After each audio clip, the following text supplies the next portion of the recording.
Well, good afternoon, everyone.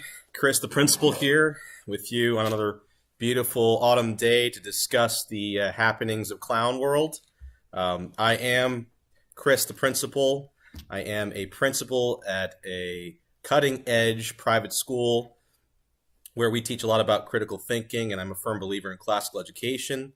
So, this is a show with my own angle, which is the necessity for education. And by education, I mean not the propaganda that we have in the schools today, and not the mindless information scooping that has been made up of most of the few decades of the academic sphere in universities, but rather how to actually think being an important part of education. So today we will be doing a little bit more of a simplistic show for the sake of the topic. It really doesn't involve that much intellectualizing.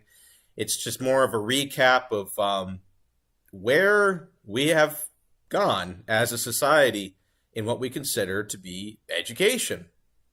And it's going to be something where I will talk about my experience, and the experience was that I went to a Hamilton school board meeting for the parents to discuss various issues. However, we will go into more depth as to why I think the educational environment has been totally politicized, totally indoctrinated, totally silly, and useless for the most part. The first thing you may be wondering is, well, what are you talking about? How is this woke school board a thing? And how is it woke? Aren't you just some angry conservative who exaggerates things? Well, I'm going to explain something very clearly. What I mean by the woke school board is not that the whole board was woke at this parent meeting, but rather that there was this whole entourage of activists that had jam-packed all of the speakers, the all of the speaker list for that night, and they had signed up, and a woke school board feminist older lady, I think, messed with the list because only two people were allowed, or maybe, excuse me, there were three people that were allowed to speak against what was going on in this particular issue, and everyone else on the exact opposite side of the political talking points, all of the leftoids were allowed to speak for an hour straight. They just kept bringing up another person and another person, another person to give the leftist view on the topic. So it didn't seem very fair. Whatever happened, it was a coordinated effort to make sure that they would have their little safe space and not allow those meanie pants conservative people to speak because they're all Hitler or something and they're all fascist. And yes, they use the word fascist and democracy a billion times over. They have no idea what it means. It was just the usual kit and caboodle. And to be honest, woke is getting pretty boring. And I really only have any sort of sick fun when I look at the Gen Z woke people because they're kids, so at least a little bit creative. You know, they have all their pronouns and they have their own lunacy. But I mean, there's nothing worse than like the out of touch woke millennial or Gen X to baby boomer, and she still thinks that she's fighting the good fight for minorities and that, you know, as long as she's seen as a good person, there's no need for nuance. As long as I'm fighting the evil, mean people who want to suppress freedom and suppress the representation of blah, blah, blah, blah, blah. And then she's just going to do this. Or I say she because it was mostly women. It's just like these out of touch, lonely, completely just, I would say, atrophied in the brain propagandist ideologues who just go on and they repeat the same talking points. So it was quite a gauntlet. It was quite a gauntlet. But you may be wondering, well, okay, well, what is this about? Why is this such an important thing? Why haven't you talked about this before? You've had a few episodes about this. Why haven't you talked about the woke in education before? The reason is because we have finally hit a precipice. And that precipice is we are now at the point where the leftist talking point is to defend pornographic material in school libraries because it is LGBT representing. That is what the topic was. There were two books that showed explicit content in the library. And I didn't know this until the second speaker from the church that I attend was part of this committee, and they want to defend education. The second person got up and explained, well, we're not here to make LGBT people feel bad, or we're not even here to discuss whether or not LGBT people should be heard, and all these confused children that are struggling with their gender or whatever.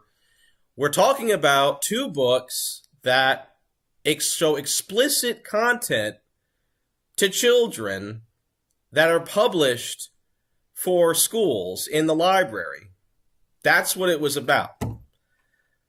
And you may think to yourself, how in the world can people defend that? I mean, that you have to be a lunatic. You have to be a lunatic, right? There's no way in the Western world that people could defend kids watching child porn or reading child porn, right? Well, this is where the bubbles get burst. Human nature is not as good as you thought, all right? You know, just abandon all hope, ye that enter here, ye who believe in the goodness of man. I know that we've been raised in American values, which are very much based off of Protestant Enlightenment beliefs.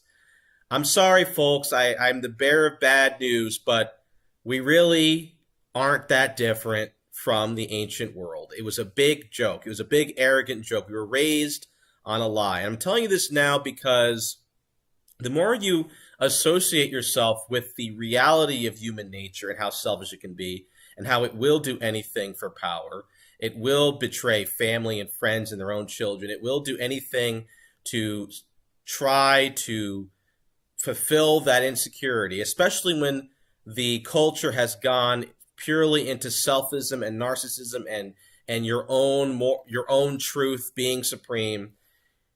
You are going to see some crazy things. And you'll feel better when you digest it, that those nice smiling people, which are not so nice on the road anymore, there's a lot of road rage these days, but those nice smiling people who have big fake smiles, that person could be a pedophile, that person could be a cannibal serial killer, that person could be someone who's into animals, they could be into all kinds of strange things.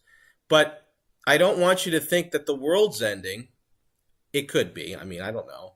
But the more I reflect on this, the more I realize that something like this really red-pilled the people on the right side of things, that human nature, it can be a very, very, very dark thing. And no, people will pretend to be good. They will use facades and mannerisms to advance an evil agenda. And no, unity not at all costs, okay? We need to get over our unity thing. When people start defending or are crazy enough to defend a child porn book being in a library, there will be no unity. We've got to get over this. These are fake assumptions. These are unofficial conservative assumptions or classical liberal assumptions that have no bearing in reality. And so I think my point being is that I hope that you take away something from this. I'm not expecting anyone who thinks kids should read a sexually explicit material in schools, I'm not expecting them to change their mind anytime soon. But I hope I can change your mind. I hope you can ready yourself for how bad this selfist ideology in our country, which has been here for a while, it's been here for several decades. Let's not pretend that this comes out of a void, how bad it can get. And also maybe to ready yourself, if you ever run into someone that isn't completely far gone, to learn how to think, learn how to discern the lie from the truth, learn how to see through propaganda. Anyone can talk propaganda. Anyone can throw slogans and smears and point fingers, right? And that's what I'll get to that soon. All right, that's what I have the Spider-Man meme here, right? This is clearly what's going on. So basically what leftists do is they just copy our insults and they say, no, you. I'm serious. That's what was going on at the meeting, and that's what's going on Twitter. I'm kind of glad I joined Twitter. I'm glad Thomas kind of pushed us a little bit. I'm not the biggest fan. I'm not. I don't have big expectations, even with Musk taking over of the leftists. Getting any inroads on these people that are in their bubbles and hoping to de-extremify them. And I'm not expecting my Twitter to blow up anytime soon.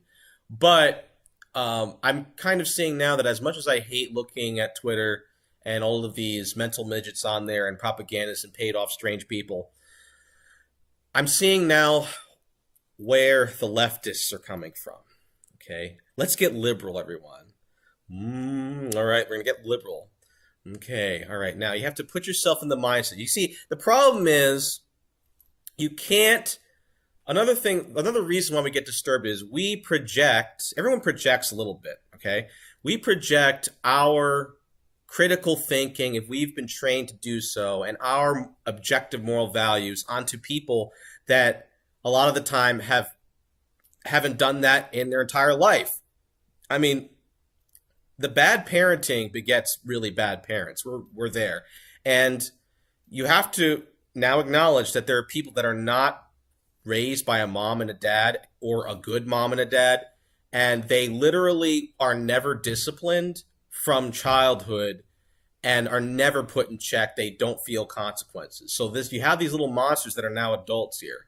Okay. And there's some adults, even then you could be an adult who goes full Machiavellian. He could go full villain. I mean, anyone could fall from grace and turn into a monster. So, there could just there's old people that do this. They just go pure evil or pure stupid or both. And so let's get into this mindset. Okay, so you're coming from a time when everything was nice and there's a drug high. Woodstock. And if you're not in Woodstock, maybe it was at Warped Tour if you're a little bit older, what was that one? The Pink Festival. They have all the rock bands, and okay, the music's flowing. You're in your acid trip, and you feel that cosmic energy that everyone's okay. Okay, you don't want to hurt anyone because everyone is a precious sentient life form. Okay, and because of that, you must make sure that everyone feels at peace with the world, And so if you see anyone trying to disturb that peace, that is not proper, and they must be dealt with because they're disrupting the world spirit and Mother Earth and all of that.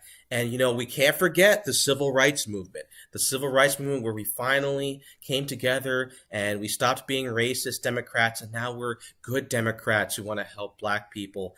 And because the Democrats stopped hating black people, and many of us marched with Martin Luther King Jr., we have found that all you have to do in life is be nice and love everyone, okay? And anyone that is unnice and uncharitable to those that are just, they feel disturbed inside, they might hurt that person and send them over the edge. Ooh, excuse me, Freudian slip. Over the edge. And you might push that person into self-harm, and you might push that person to do criminal acts, like the black community. The reason why the black community does criminal acts, there's a high criminal rate, is because they don't feel represented. All of that hate inside of them because of the things we did to them needs to be resolved. And by that, we need to make sure that they vote Democrat, they stay in the cities, and feel empowered. They need to feel empowered, and the more they feel empowered, the less they'll stop shooting each other. Because after all, they decide to shoot each other instead of us, and that's an expression of how we have hurt them, which makes total sense, right? Black on black crime totally has to do with how we treated them. So that's the mentality we must get in, all right? You have to get rid of all of that nice, biblical values and the truth and all of that mean, icky stuff. Think mean, icky, go away, mean, icky. All right. That's the kind of people that were at the school board meeting. And the sad thing is the people that were acting up the most were older people. I'm talking about at least 40 years old up to 60 to 65 years old. Okay. These were all white people, except for one black lady, and she was on the leftist side. She was confused too, but she actually had a good point, and I'll get to. And so you have this one lady, she spoke up at the school board and she said, after hearing the amount of hate we've heard about LGBT people, I would like to invite, I demand that we have an extension of time. I'd like to invite up all these people to talk about why this vitriol is fascist and it hurts LGBT people. And so the first person gets up. And what they would do is, this was all pre-prepared. They were all reading off the same script, right? Yeah, you have to, that's another thing you have to remember, guys. There are people that get degrees in BS, okay? They get degrees in just talking about their feelings. It's another big problem. This is the problem with the feminist theory thing. They don't have any scientific background. They're not good at math. They're not even good at art. All they can do is talk about feelings and try to save the world. And because we are also kind of dumb, we have our own appeal to authority fallacy. Oh, Dr. Schmalzenberg, she's going to tell us about how gender is a social construct. And so instead of us standing up to these people and saying, you're phony, you're fake, you should be completely... Your degree should be stripped away.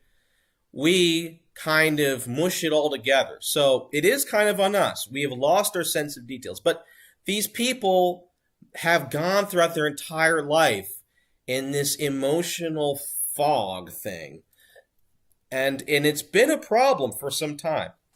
So she gets up there, and what is her main point? Well, the first three speakers talk so much about how LGBT kids don't feel bad because they're misrepresented that I didn't even know what the topic was originally. I thought that they were just getting up there to talk generally about the problem that all these kids are confused, and their theory that we have to affirm them in their gender confusion that will make them better somehow, according to some totally, I'm sure, objective college study, which I mean, every college study is true. I mean, there couldn't possibly be people that fabricate badly done studies and are paid off or have bias and have small sample sizes.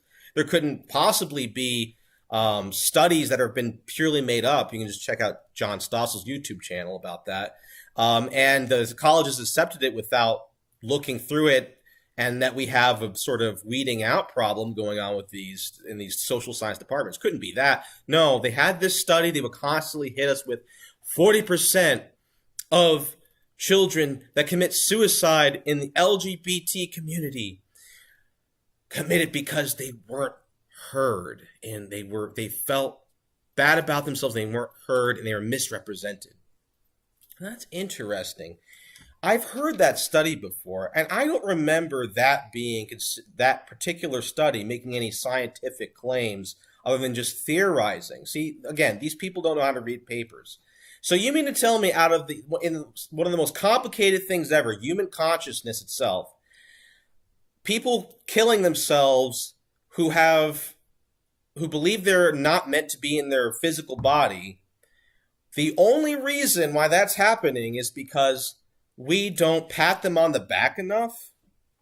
It's very interesting. I don't know what brilliant psychologist is behind these assertions, but this guy must be next level. I mean, I guess maybe with schizophrenic people, we should tell them that it's wonderful being a schizophrenic person, and those illusions are a beautiful thing, right? How about, if someone's doing heroin, for example, should we tell them that the heroin high is your self-expression? And then the heroin guy, right? And of course, we have to totally trust the people that are saying this. Apparently, they were pulling up anonymous sources from children who were saying, yeah, once I started reading LGBT books, I realized who I was and I felt better about myself. These anonymous sources, and they had some like they all wear hair dye, by the way. All these hair dyed kids in the background. They all look like they're all girls. They are overweight. They probably are very body conscientious, and they're all apparently, LGBT, and they all, for some reason, wear dyed hair color. Can someone please explain to me that one? And so they would get up and they would applaud, and they would even bring up the kids. So let me get this straight.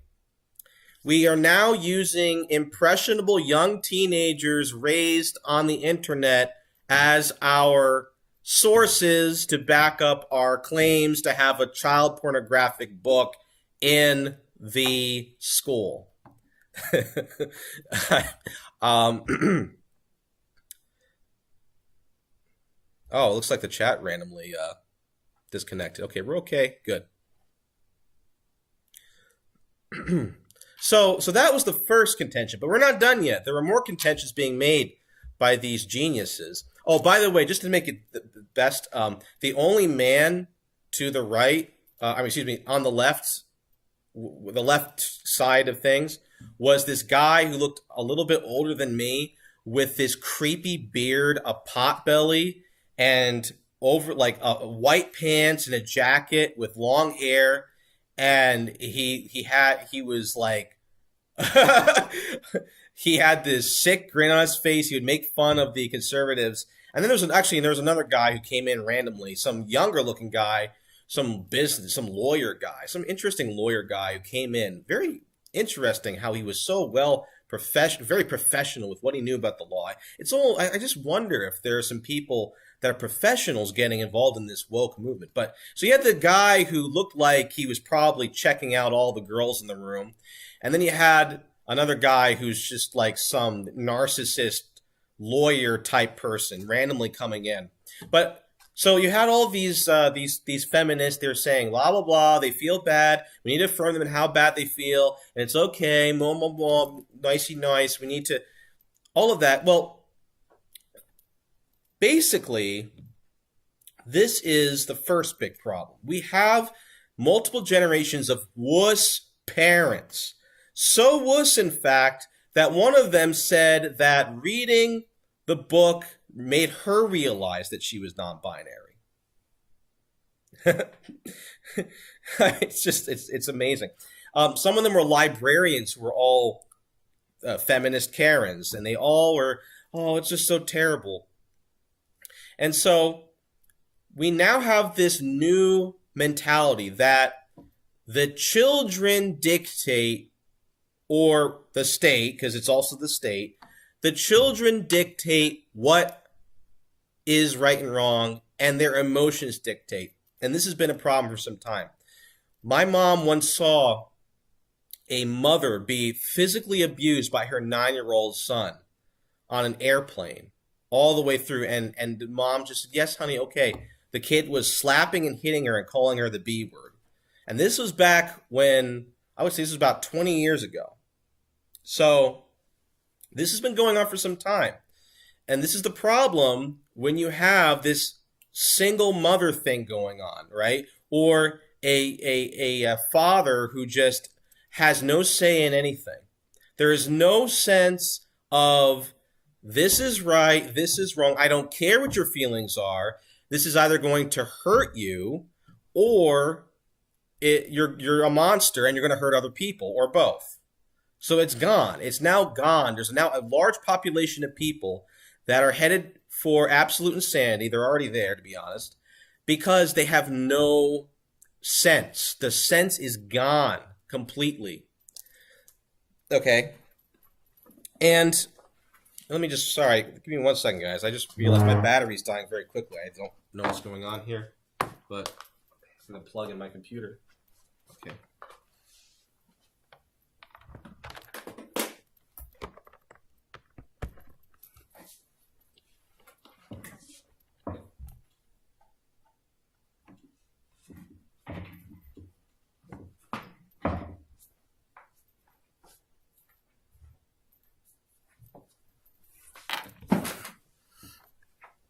My apologies. Okay, so That was the first contention. The second contention, someone came up and they essentially said along the lines of, well, this is what the state required. The state approved it. And the state approved it, and then some of the school board approved. Yeah, guys, the school board were a bunch of cowards because they're all paid off teachers union people. Even those that, were probably against this. They all said, well, look, we only have to go by the rules. And one person got up and used that argument. It's called the appeal to authority fallacy. Well, this is what the New Jersey curriculum is, and this is the law. So they're literally telling the parents, you better get in line. This is the law. The law allows blah, blah, blah, blah, blah. This weird, woke, creepy lawyer kid. I don't know who he was. And then he said, well, if you're so concerned about these books, how about you call the FBI hotline? And just to let you know, it is a crime defamation is a crime. To basically say that, oh, well, if the government says it isn't child porn, it's not child porn. See, this is another thing we have enabled, okay? And this is a part of the whole problem, which both sides of the aisle are guilty of. Many, many people have gone along with the system. The system has become a god. It is quite obvious. There is an idolatry of the system. So basically, legality equals morality. That is the problem that's going on. All right, the next person got up, and this was even better. She said, well, I understand. I understand that these books may have explicit material. And this is what she said. She said, but it has a 5 out of 5 stars reviews on all of the biggest school book review websites. These are some of the most acclaimed publishers in children's books. And she just started complaining about it and crying about that.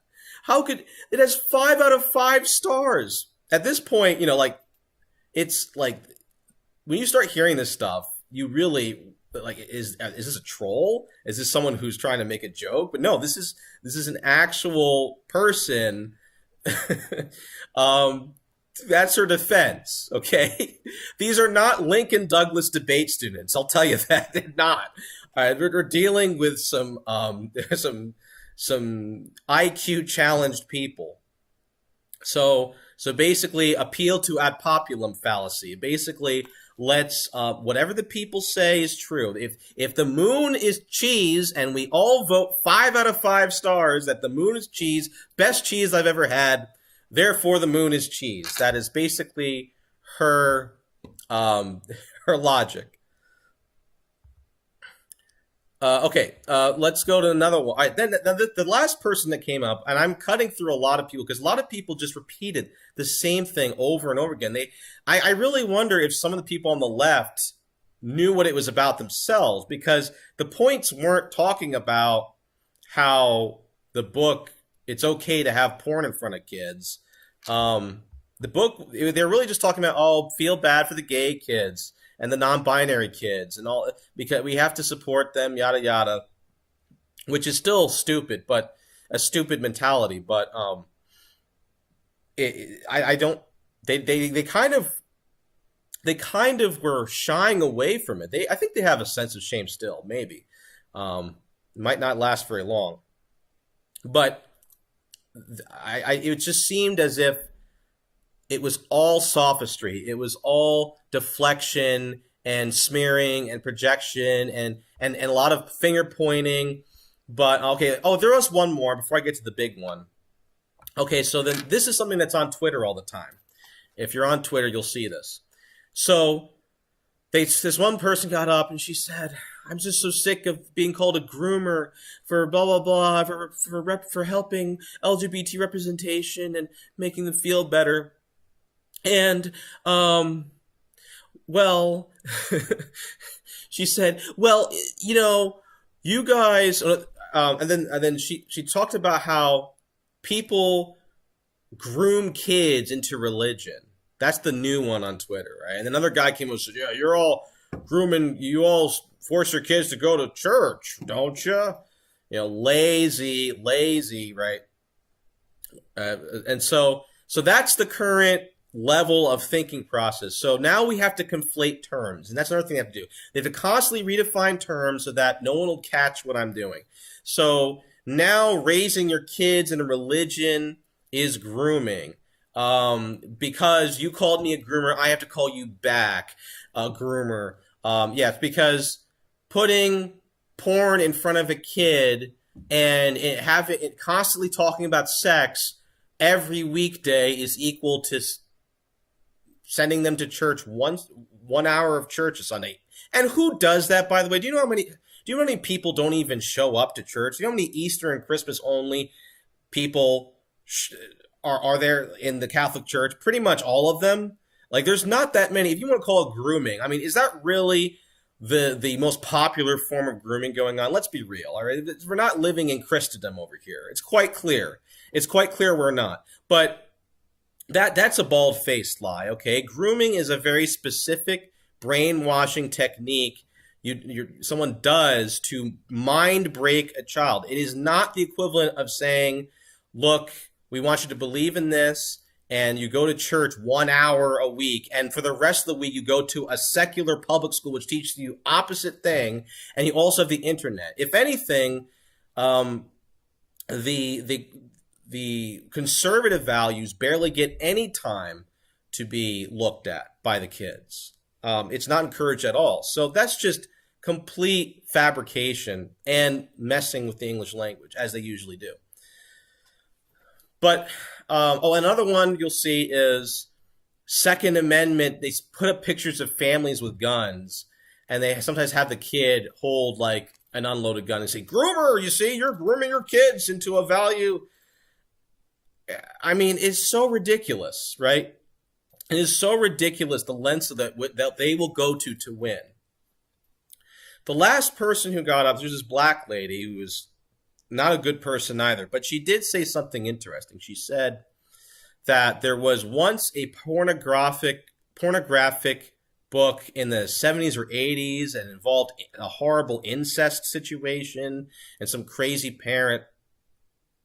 Of course, this is a ridiculous point because, one, I don't know which library that was in, but that does not excuse that either, right? And two, context is kind of important, right? So if a book, it should only be for 18 and up. Of course, any book like this should be for 18 and up. So I agree with her on that. But there's a big difference between implying something going on in a morality play in an adult book and glorifying it and going into such excess detail that it's clearly meant to be erotic. Okay, I mean,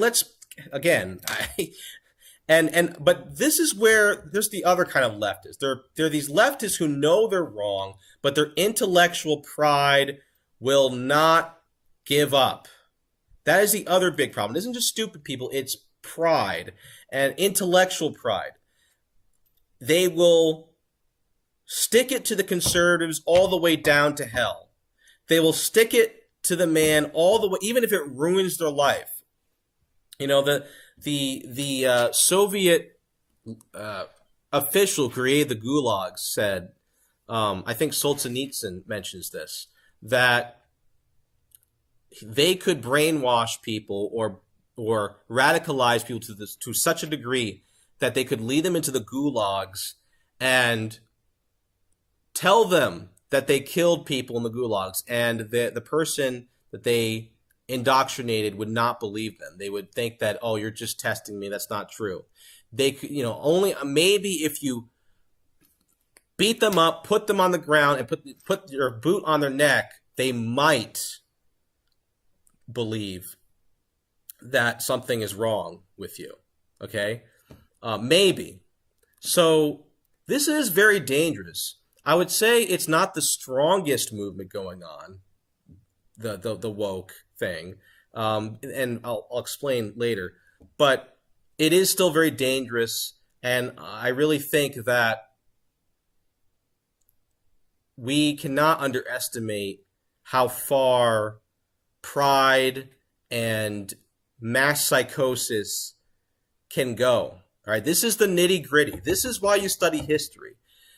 If you're used to this, I'm proud to be an American, no way any commies here, la la land, this might be scary to you. But if you read history, if you read even like the Bible, even if you're not religious, there's some real stuff in the Bible, right? You will see how bad it can quickly get and what human nature really is. Okay, and how do we tackle this? Well, this is where this black lady comes in. She said, you parents all have the internet. Your kids all have the internet. You all know what porno is. And sex education has been going on for decades. Decades, and I didn't hear a word from you people. Now, she's right. She was right. Even sometimes the bad side can speak truth or accidentally let out truth. Sex education, if you look into who created sex education, it was a very bad hombre. Okay, this is someone who was a sex offender. Sex education is so ridiculous. We have this thing in our current culture where we create something, we create a new idea, we create a new progressive idea, and then we act like we found the Holy Grail in spite of the fact that generations upon generations before did not need sex education to have happy families and to be able to reproduce. Oh, well, what about STDs? And well, I mean, you can make all of those points, but I mean, it's kind of funny hearing it coming from the everything goes sex revolution people to complain about STDs and all of these issues.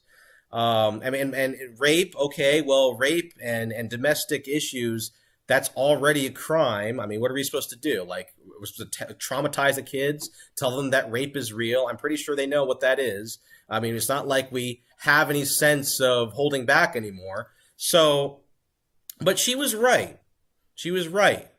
The problem is that there are about 10,000 people in a school district, and only 80 people showed up to a parent meeting about child porn in the library system. Half of them were woke, half of them were Christians. Where is everybody else? See, that's the problem. This la la land, it's out of sight, out of mind is what brought us to this. It's the lukewarmness that brought us to this. You're not supposed to just put on the back burner the defense of the innocent. And that is where we as a country and the West have dropped the ball. We have been completely enchanted by the baby boom era of the 80s, the great boom, right? When the economy was rocking. And the 90s was okay, right? We completely lost our marbles. Money enchanted everyone away, and they wanted, that's why we have daycares, right? That's why we have all of these nannies. It's always out of sight, out of mind. I still deal with it. I feel like the parent half the time when I'm with these kids. I like inform the parent about some behavioral issue, and they're like, oh, okay. And it's like, there's no enthusiasm there, right? So I hate to break it to those who are hoping that the public school reform will happen. It's not going to happen anytime soon. Should we wait for more children to be destroyed when we've already opened the door and emboldened via sex education to indoctrinate kids, to pervert kids? And we've already opened the door. We've already opened the door of everything goes. And now, here we go, right? That was a very good point. And I really think that we need to regroup. We need to retreat from these institutions. There is a time to retreat. This is not a winning battle anytime soon. When the teachers' union is so embedded, I see it, you can see it in their eyes. You can see in their eyes that they are not going, a lot of them are socialists. Others are just wanting to get their paycheck. They're thinking retirement, retirement. They are not interested. There could be a serial killer in the school hallways. They'll get to it, maybe on their schedule. How does someone discern the truth when both sides are saying they're in the right, both sides are pointing fingers and calling each other's names? Okay. Right? We have this, that's where the Spider-Man meme comes in. This is what's going on Twitter all the time. Anytime someone has a problem with the woke, they label it a Nazi, they label it a fascist, they label the person, oh, you're a groomer, oh, you're evil. It's like they're children, okay? That's how children act. You know, when they get caught, well, he did it. They just slander, right? Easy. Well, the first thing you have to ask yourself, and I would say in many situations is, does a particular group of people or subculture have a sense of objective integrity, and they have a sense of vetting their own kind, right? And this is what I said to someone on Twitter, two people. I said, they were like pointing out, well, look at all these Republicans. You guys think we're all sex freaks. What about all these Republicans and pastors who get caught, molesting children? And I said, well, wonderful. I said, I'm all for outing the bad people that claim to be conservative or claim to be Christian. If you were a seeker of truth, you wouldn't care. You wouldn't care. You would be looking under every rock, wouldn't you? Isn't it interesting how the left never, ever fight their own? They will go down, unless there is a more favorable version of leftism, they will never fight each other. They're always lockstep because for them, their ideology is progress at all costs and upholding everyone's personal truth, even if it's dangerous, right? As long as it's excessive freedom of thought to the point where we enable people to self-destruct. Even if some poor kid is confused, we say, it's okay. It's okay to be mentally ill, or it isn't a mental illness. You're just special. And I'm a lazy parent, and I'm also self-righteous, and I don't want to do all that icky parenting stuff because I have to go to the salon with my friends in 3 hours. So that's the first red flag. If there is a group that can never stop and reevaluate, okay? The second problem is defining terms. I've ranted about this forever. I know this is a debate thing, but it's also very important for any sort of logical thinking, whether it's science, philosophy. What are your terms? Okay? What is your definition of a term? And if that group does not have clear terms, if there's no clarity, then you can just bet your bottom dollar that it's going to turn to a cult of some kind. Or it's going to turn to something. Someone's going to eventually take advantage of the emotion devotion, and they're going to turn it into their own thing. We've seen it all before, okay? Some of you have seen the 70s and 80s cults. You've heard of Waco, Texas. This is common cult thinking. What are your terms? What is gender, okay? So they don't have a clear definition of gender, despite, I'm true, we're correct, you're all wrong, you're all fascist, this is the truth, okay, but you don't even know what truth is. So you're using words you don't know. Currently, people on this current non-binary thing, and by the way, they're onto something new, it's called xenogender. We're just getting goofy, which is hilarious, but so they think gender's a personality. And so now I see transgenders fighting non-binary people and non-binary people fighting this xenogender thing. And now they're all that's the one time you see them fight, when they're trying to figure out what's most favorable and cool. What's the coolest trend, right? So the current little civil war going on is that, well, I don't like the fact that you might upstage me, the regular transgender, right? The regular transgender would be someone who thinks, let's say a man who thinks they're in a woman's body. Non-binary thinks they're neither. They think they're like 60% male, 40% female in a woman's body, or maybe 50-50, or maybe, and so they're fighting, and some of the regular transgenders are saying, well, aren't you guys just making gender a personality, right? So what are your terms? You don't have any real terms, and yet you're coming at us. You don't even know what you're talking about. So that's another red flag. And we have to teach people how to think. And and then the third flag, I would say, that's going on is this constant lack of understanding how to read studies. Ivan, you're like, I'd say, the most brushed up on the academic world. I'm coming back to my roots. And Sweet, no, you guys are all educated. I mean, Elizabeth, I'm sure you could. Sweet Harmony, Jane, and you definitely. I don't know if they're here. How do you evaluate studies? Okay, studies are not the gospel. Statistics are not the gospel, right? If you're a sociologist worth your salt, right? Who's heard of the quote from excuse me, Mark Twain? Let me find the quote here. I believe it's Mark Twain. Yes. So there are three kinds of lies. Lies, damned lies, and statistics. Okay? So let's say I'm going to make a study of Elizabeth, Sweet, Ivan, and who else is here? A Lion. And it's going to be about what is the current consensus of the best ice cream. And let's see, about 80% of my constituents, as well as my subjects, all said they enjoyed chocolate ice cream.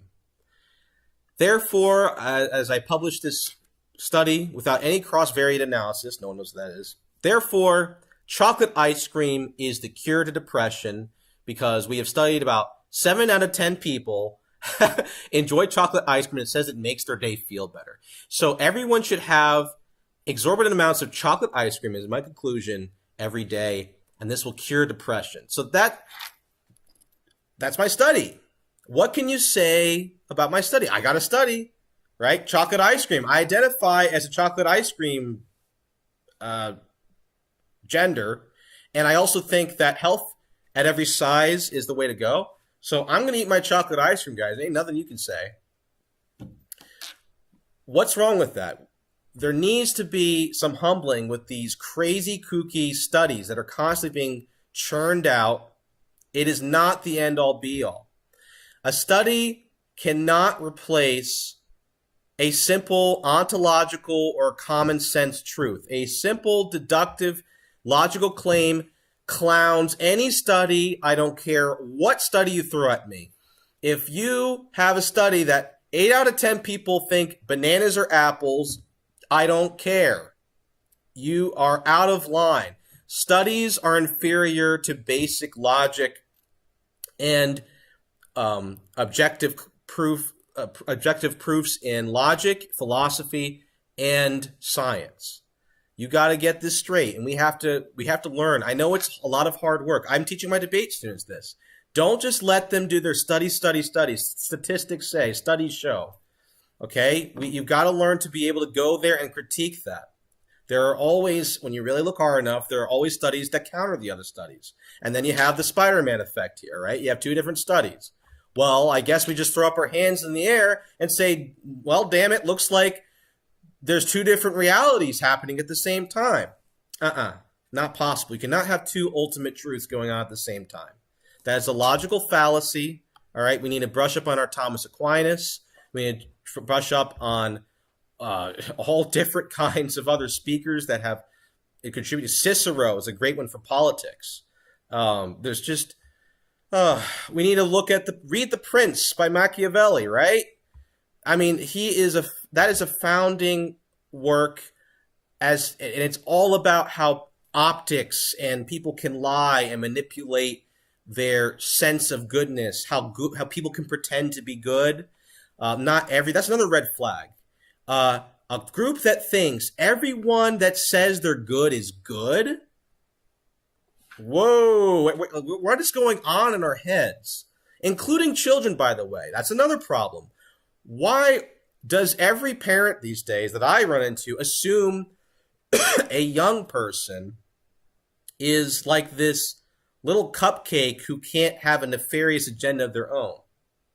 Now, yes, I do believe people can become sick, spiritually speaking and morally speaking. I think that there are disorders that can happen when you're so undisciplined, you have no guiding principle, and you can become miserable for that. And yes, it's sad, but no one's going to ask whether or not this idiot teenage boy or girl should be disciplined and have maybe a little bit of fear of God put into them, that you shouldn't be talking to strange groomer types on the internet, that you shouldn't be believing that up is down and the pronouns are this and that. Like, we're really in trouble. And this is something that I've also wanted to rant about. There is a serious parental problem going on. That's where our fight is. Our fight isn't so much, and this is something we have to remember, our fight isn't so much with the already far gone, completely brainwashed leftists. We need to corral our wagons and do a flanking maneuver. We need to wake up these lukewarm, useless parents. I'm just going to say it. They're useless parents. All they can do is make money, and everything else they will let, as long as they make money, anything else can happen to their kids. They're neglectful, useless parents, and we need to chastise these people because the parents are in charge, right? The parents are the adults. And now we're starting to rewrite reality where a child is not impressionable, is not very susceptible to stupid ideas, is not insecure, and can do whatever they want. And we should trust, even though they change their opinion every other Tuesday as to what makes them feel good, because they're a teenage kid, we should instead go along with the current idiocy that they're pushing. I see. Any ideas in the comment sections? Like, how do we wake people up? I don't know. Outside of prayer, it's really hard to think of something. But that's what's going on. And that is yet another red flag, okay?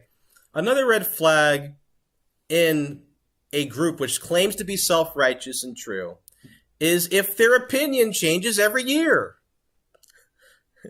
How many times will the postmodern liberal type reinvent themselves? How many times are we going to do this? How many times the same old rodeo? First, it all started with the hippies. Then we had the Yupsters. Then we had the New Age types. Then we had punk rock. Then we had the goths. Then we had the emos. Then we had this. Then we had that. Then the beatniks were before the hippies. And then we had this. There will always be a superficial yet arrogant group of people who feel empty and join a trend. It is called the spirit of the world. We need to start identifying this. This is deeper than just, oh my gosh, people are confused with their gender and they came out of nowhere. Okay? Let's not be afraid to call it for what it is. Much of this stuff did not exist until the early 2000s, didn't it now? Right? Somehow trans children were just, they were existing in 1500 BC and they just didn't feel like coming out yet. That's what the liberals are trying to say. I beg to differ, sir. I think you're full of it, sir. I do not think that every trans or non-binary person is, I know for a fact, I know people that have admitted, not only have they detransitioned, but there are people that have admitted, hey, I was just doing it because it was cool. I mean, I don't really have to have a surgery anyway anymore. I can just say whatever. So a kid would say whatever to fit in with the cool kids on the internet. Wow, I can't believe that's impossible. We're liberal. There's no way we could be disingenuous and nefarious and you see, so if there's this constant reinvention thing going on, reinventing everything all the time, you should ask some questions. You know, these are the people that say it is a definitive fact that there is no objective truth, right? These are the same people that do that kind of thing. They make that phrase, and even though it's a contradiction, right? You just made an objective claim that there is no objective truth. Usually they're very emotional and angry people, or just people that want to seem cool, or people that have their own purposes, and they lie. And they lie to themselves as well. I would say the last thing we have to remember, I would say the last red flag is anything involving this idea that there is no clear definition on happiness. Now, I know that sounds like I'm reiterating my point about, well, they need to clarify the definitions, but happiness is very important, okay? This constant thing going on with love, truth, and beauty and happiness, people who have never picked up a book in their life, who change themselves all the time, who say they're depressed, and then they say, I know this will make me happy, even though they always go back to being depressed. This thing of, I know what my true self is and what my happiness is a very specific theological, philosophical, and moral flaw. Okay? This is something we have to start spreading. You do not know what true happiness is. It is not that easy. You do not know who your true self is. It is not that easy. That is what we need to say. And you need to mock these people. Say, you're so sure, and yet you change yourself every other year. You change your opinions. How are you so sure of yourself? You are making your life a mess, but you somehow know. Knock it off, kiddo. Right? We need to start saying that because it's the truth. I mean, the truth, the real reality is that happiness is very elusive. It is not that easy, all right? If you're a Catholic and you really read the deepest part of the New Testament, like Jesus's deepest sayings about like what is the meaning of life, you know, unless a grain of wheat dies, it will not bear any fruit, or take up your cross and follow me and love thy neighbor. This is some hard to do stuff, right? But that's just the reality. That's the reality of life. You're not going to be happy all the time. It isn't that easy. You can do your drugs, you can do your booze, but this is something we have to be extremely clear about. What is pleasure? What is happiness? What is love? What is beauty?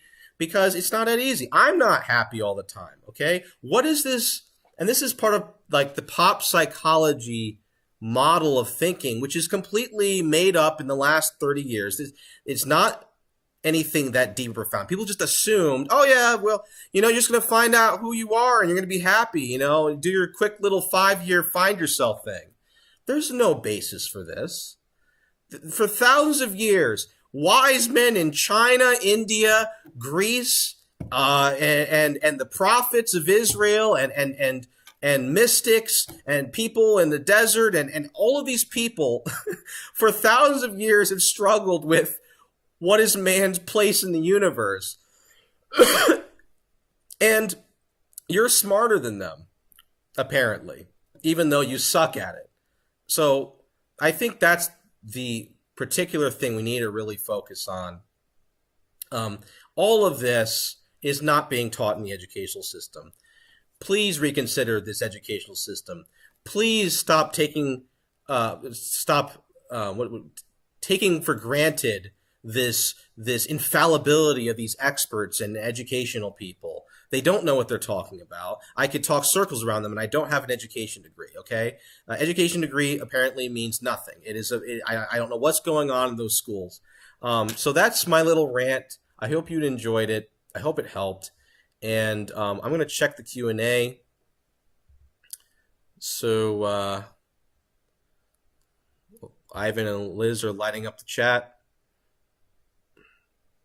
Right, the assumption that lettered people or attractive people are good. Right, the protective class, Liz. There should not be a protective class. If you're really about equality, then you shouldn't have these people that at certain points cannot be questioned. That's illogical. That doesn't make sense. If they say that a line is a monkey, that doesn't change the nature of the line. Unfortunately for them, they're the first to suffer the cause of that. Machiavelli was not such far away. Yeah, well, yeah, exactly. Machiavelli, Ivan, did they ever figure out if he was writing it to teach people how to be nefarious in politics, or was it a parody to make fun of, or not a parody, but like a morality a document to kind of show how evil works in politics? I don't know. Did you ever figure that out? Because I think it's still up for debate, but maybe you know more than I. Even ancient pagan Greek and Romans have understood the simple nature of man, right? And even like like these hippie new age chicks, right? I'm sure they all had their Buddhist fling.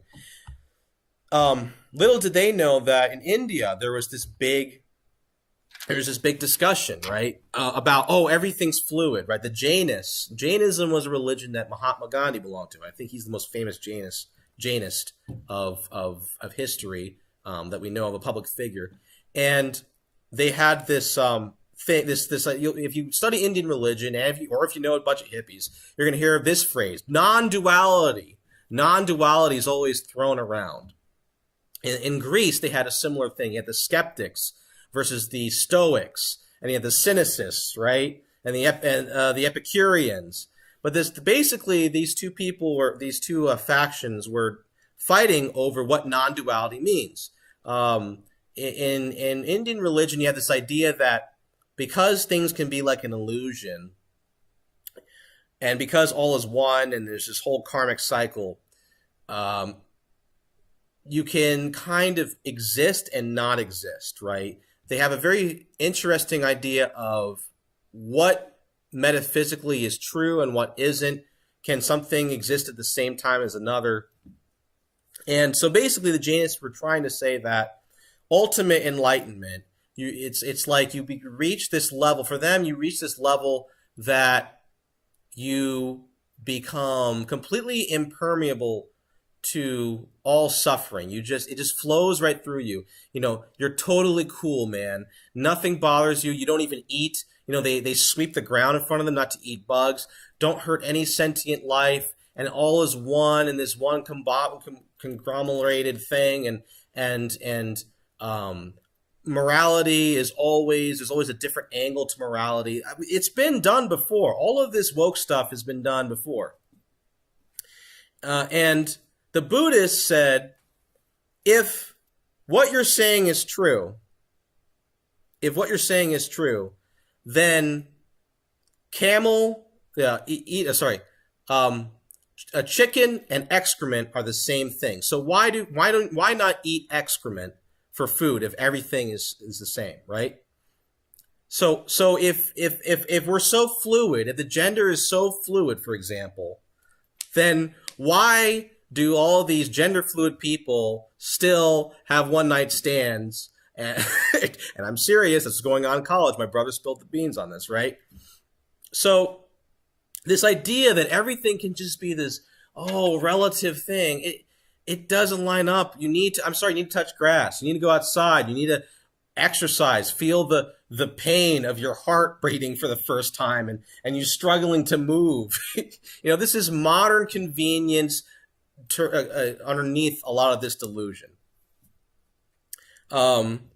So the Buddhists trounced the Jainists. The Jainists never really recovered from that, and they changed their definition of non-duality.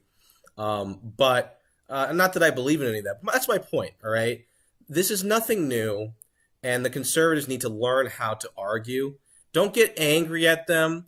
And you know what? And another thing that disarms them is if they have a point, try to use that against them. This is so you can really dispel if they're getting angry and say you're a groomer. Just say you're right. Our side is not perfect. You can lead with the weakness sometimes. Don't be a wuss. Don't be a wuss. Don't be strong. but use that to debunk, saying, look, I'm not here to toe a party line. I'm just here to call the truth like it is. And you guys are out of line, regardless of whether or not we're, we have our own sins and problems. We have fakers on our side. We're okay with admitting that. What about you? Are you okay with admitting it? And then they start to waffle, and and that's the thing. Everything right now, this is very sad. The only power they have right now is taking insults and things we say and then trying to steal it and use it against us. They have literally no creativity. So keep thinking, keep exercising your brain, keep praying, HHL. And they're always going to be the losers, all right? If we put the pedal to the metal, we can do this. We can embarrass these people. They are not invincible. They are dangerous if we continue being lukewarm, if we continue putting our head in the sand. And then it'll be on us, to be honest. I think that's where a lot of the judgments head towards. People that just decide not to fight. They were lazy. They're lukewarm. This might be a chastisement on the lukewarm. Who knows? So that's it. I'm finally done. Thank you, Ivan, for